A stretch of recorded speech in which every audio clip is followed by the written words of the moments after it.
ఒక మనిషి ఇలా దగ్గరికి చిన్న పడేటట్టు నా వాయిస్ పడేటట్టు నా అంత దూరం వెళ్తే వాయిస్ పడతాను. మరి అప్పుడు అందరూ మనుషులందరూ అలా ఉండు. వాళ్ళు పడుతున్నారా? నేను పడుతున్నానా? ఓకే. ఒక మనిషి రక్షింపబడ్డానికి దేవుడు రక్షింపబడ్డానికి, రక్షణ కొనసాగించడానికి, రక్షణ కాపాడుకోవడానికి ఏంటమ్మా మనిషికి ఏదమ్మా అన్నిటికన్నా ముఖ్యమో రక్షణ. ఆ రక్షణ అంటే ఏంటి? సాక్షాత్తు సృష్టికర్త అయిన దేవుడు అన్నిటినీ మాటతో సృష్టించాడు, కానీ మనిషిని తన చేతులతో తయారు చేశాడు. ఊపిరి ఊదేడు, పరసంబంధమైన ఆత్మని మనిషిలో ఉంచాడు. అందుకే మనిషికి శరీరానికి సావు ఉంది, కానీ ఆత్మకి అది నిత్య నరకానికి, నిత్య స్వర్గానికి వెళ్తాడు. అయితే స్వర్గం అంటే ఏంటో కాదు, యేసుక్రీస్తులో ఉండిపోవడమే. యేసయ్య ఆది అంతమై ఉన్నాడు. ఆయన ముగింపు లేదు అతనికి. ఆయనే ప్రారంభికుడు, ఆయనే ముగించేవాడు, ఆల్ఫా ఒమేగా. అయితే దేవుడు మనిషిని తన పోలికలో తన రూపం సృష్టించుకున్నాడా? సృష్టించుకున్నటువంటి వీళ్ళని ఏదైనా వనంలో చక్కగా సాగుతూ ఉండగా సైతాన్ వచ్చి పాడు చేసి అబద్ధాలు చెప్పింది, దేవుడు మాటకు వ్యతిరేకంగా చెప్పింది. అప్పుడు మనిషి ఏం చేస్తాడమ్మా? చెప్పిందే చెప్పి పక్కన వాళ్ళ మాటలు వింటారు మనుషులు. అర్థమైందా? ఆ చెప్పుడు మాటలు విని చెడిపోయారు. చెప్పుడు మాటలు విని ఇప్పుడు కూడా ఎవరైనా అలాగే చెడిపోతారు. మనుషులు ఎవరైనా చెడిపోవడానికి కారణం ఏంటంటే చెప్పుడు మాటలు వినడం. దానికి కొరుకు పుండని బైబిల్లో రాయబడింది. సరే, దాని సంగతి పక్కన. సైతాను చెప్పుడు మాటలు చెప్పింది ఎవరి మీద? సాక్షాత్తు దేవుడి మీదే, తండ్రి మీదే, సృష్టికర్త మీదే, యజమానుడి మీదే, ఆశీర్వదించిన వాడి మీదే, జీవం ఇచ్చినోడి మీదే, అన్నీ ఇచ్చినోడి మీద ఏం చెప్పింది? కొన్ని చెప్పింది చెప్పుడు మాటలు. ఆ మాటలు విని మనసు గలిబిలైపోయింది అవ్వమ్మకి. ఆ పండు తినేసింది, పాపం వచ్చింది. ఆజ్ఞ అతిక్రమమే. మనమందరం పాపం చేశాం. ఆ పాపం నుండి విడుదల చేయడానికి ప్రభు అయిన యేసుక్రీస్తు లోకానికి వచ్చాడు.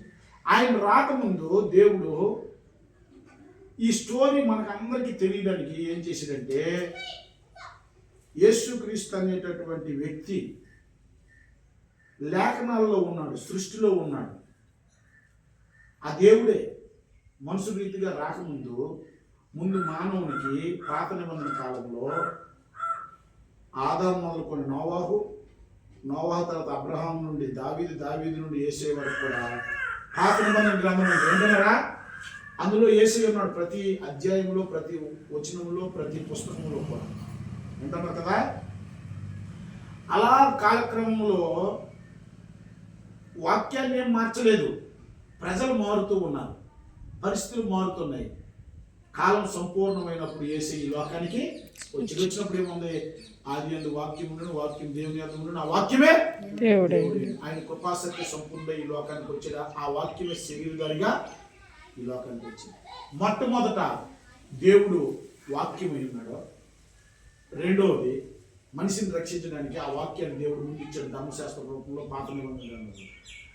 కాలం సంపూర్ణమైనప్పుడు ప్రపంచం అంతా, అప్పుడు అబ్రహాంకి ఇచ్చాడు కదా మాట, నీ ద్వారా సకల వంశములను, భూమి మీద ఉన్న సకల వంశములను నేను ఆశీర్వదిస్తానన్నాడే. ఆ లేఖన సంపూర్ణము చేయబడడానికి, ఫుల్ఫిల్మెంట్ అవడానికి కాలం సంపూర్ణమైనప్పుడు యేసయ్య లోకానికి, ఆ లేఖనాల్లో ఉన్నటువంటి యేసయ్యే, ఆ ధర్మశాస్త్రంలో ఉన్నటువంటి ఆ జీవమే యేసయ్య లోకానికి శరీరధారిగా వచ్చాడు. ఎందుకు వచ్చాడు? పాపమునకు ప్రాయశ్చిత్తము, రక్తం చిందించబడకుండా పాపమునకు ప్రాయశ్చిత్తము లేదు. చూడండి, పూర్వము నువ్వు గుళ్ళు గోపురాలకు వెళ్ళావు కదా, మీ నాన్న మీ అమ్మ, అప్పుడు కోళ్ళు మేకలు కోసారు లేదా? ఎందుకు కోసారు? రక్తము మన బదులుగా, మన పాపంలోకి బదులుగా ప్రాయశ్చిత్తం కోళ్ళు మేకలు గొర్రెలు కోసారు.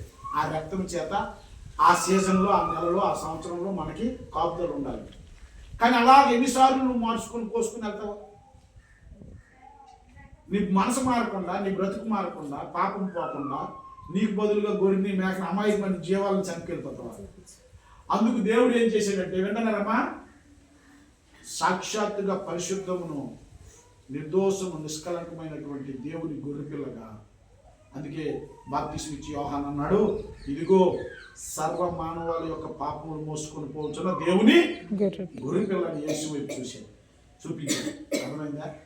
ఆ యేసయ్య శరీరధారిగా వచ్చాడు. హెబ్రీయులకు రాసిన పత్రిక 2 ఉంది. తన పిల్లలు రక్త మాంసాల్లో ఉన్నారు కాబట్టి ఆయన కూడా రక్త మాంసాల్లోకి వచ్చి మనలాగే శోధింపబడి ఆయనలో ఏ పాపం లేకుండా బ్రతికి పరిశుద్ధులైన వ్యక్తి మన పక్షంగా బలి అయ్యాడు. ఆయన కాచిన రక్తం యందు యేసుక్రీస్తు వ్యక్తిత్వం మీద యేసయ్య ఈ లోకానికి వచ్చాడని, మన కొరకే చనిపోయాడని, ఆయన ద్వారా మనకు విమోచన కలుగుతుందని యేసయ్యని మానవునికి దేవునికి మధ్యవర్తి ప్రభు అయిన యేసుక్రీస్తు. ఆకాశం కింద భూమిపై మరి ఏ నామం వల్ల కూడా రక్షణ లేదు. ఆ యేసుని విశ్వాసం నుంచి వాడు విశ్వసించి నమ్మి యేసుని విశ్వాసం ఉంచాలి. తర్వాత బాప్తిజం తీసుకుంటే రక్షింపబడతాం, ఇంకా నశించం. అర్థమైందా? అప్పుడు మన ఆత్మ ఇక్కడ ఎప్పుడైతే యేసుని అంగీకరించి రక్షణ పొందుకుంటామో అప్పుడు మన పేరు జీవ గ్రంథంలో రాయబడుతుంది. రక్షణ పొందుకోవడానికి వాక్యం కావాలి, రక్షింపబడడానికి యేసయ్య కావాలి.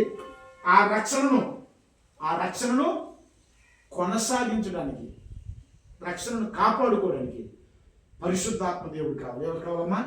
ఇప్పుడు నేను ఎంత చెప్పినా నీలో నాకు యేసయ్య కావాలని లోపలికి వచ్చి కార్యం చేయలేను కదా. నేను పదే నీలో కార్యం చేసేది ఎవరు? పరిశుద్ధాత్మ దేవుడు. వాక్యం ప్రకటించాను, నీకు విశ్వాసం వచ్చింది, యేసు యొక్క దృష్టి ఉంచావు, యేసును చూసావు నిదానించి, ఆయన ద్వారానే నాకు పాప విమోచన, ఇంకెక్కడ అవకాశం లేదని వాక్యం ప్రకటించాను, యేసయ్యను చూపించాను, యేసయ్యను నిదానించి చూసావు, రక్షణకి యేసయ్య కావాలని అంగీకరించావు. ఇదంతా చేస్తున్నది ఎవరు? సేవకుడు నిలబడ్డాడు. సేవకుడు నోటికి వచ్చిన మాటలు నీలో పనిచేసేటట్టు పరిశుద్ధాత్మ దేవుడు నీ లోపల నిన్ను ఒప్పింపజేస్తాను. ఈ పరిశుద్ధాత్మ దేవుడు వాక్యము యేసయ్య తర్వాత రక్షింపబడిన తర్వాత ఈ రక్షణను కొనసాగించడానికి, కాపాడుకోవడానికి, రక్షణలో ఎదగడానికి సంఘం కావాలి. ఎవరు కావాలండి?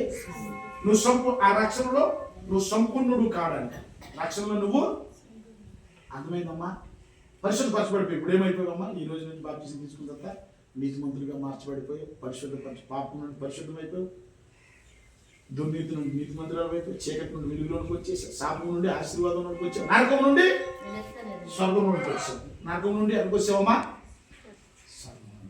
చూసావా? యేసులోకి వచ్చావు. ఎక్కడికి వచ్చావు? యేసు ఈ లోకానికి ఎందుకు వచ్చాడు? మన పాపాలన్నీ తీసివేయడానికి వచ్చాడు. తర్వాత అపవాది బలవంతుల నుండి విడిపించడానికి వచ్చాడు. శాపం నుండి మనల్ని అర్థమైందమ్మా చీకటి నుండి వచ్చాడు.